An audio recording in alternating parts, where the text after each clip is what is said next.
Welcome back, everyone. So this month, 2 stories have made headlines about hikers getting lost and stranded for days. That's right. And since it's summer, more people are getting out to hit the trails.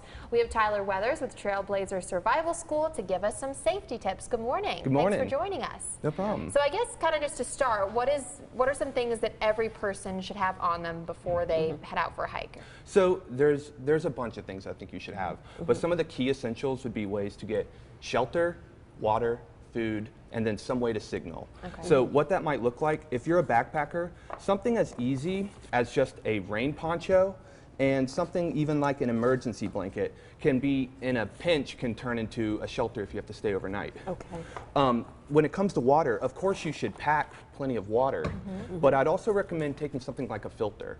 I can drink straight out of a stream with this, and I can also fill up extra little bags. That's great. So it doesn't take up much space. What it allows me to do is, if I'm hiking and I end up having to be there longer than I want to be, I have a way to get clean water. Now, where do you get that filter, and how much would something like that So cost? you can get this from Walmart, and I want to say it's like $15. It's not much at all, and it's something that could be life-saving. Yeah, we hear stories all the time of people getting lost, and that's the biggest thing, food, right? And being able to hydrate. So definitely. Yeah, you can only go 3 days without water. So you want to make sure that you always have something like this that can be a backup if something were to go wrong.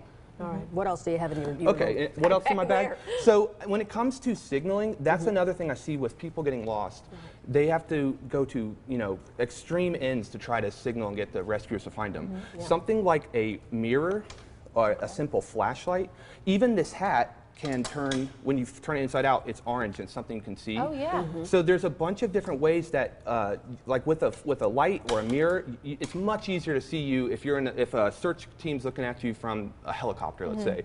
It's much easier to just pack something small like that and be able to be seen from the ground. Something to get their attention. Yeah. Even something. You even had you talked about a whistle, having a whistle as well, right? There's even, I have just a little whistle in here, but something like a whistle, you can blow on that much easier than you can yell, and it can also be heard much further away. Okay.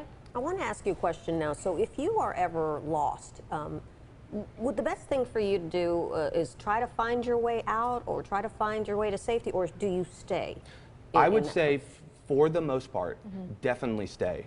If you start trying to find your way out, you're potentially putting yourself further and further from where you initially got lost. So maybe the hiking trail, everyone knows you were hiking on that day, but you may get yourself further and further away, and then it's going to make it much harder for rescuers to find you. Okay. Yeah, that does make sense. And what about some things you might not think about, like maybe some household items that if you have with you could really be helpful? Something that is just really basic might be something just like a lighter and something like stormproof matches. Okay.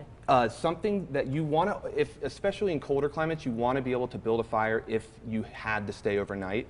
So something like that, just packing something basic like matches or a Bic lighter could go a long way. Also something as little, you can get this from Walmart too, just an emergency blanket. Yeah. Even that thing is an emergency. That's an emergency that's a blanket. It looks like a piece of tinfoil. Yeah, feel free to open up. That is heat cannot permeate through that. Meaning, when you wrap it around yourself, it's going to keep you very warm.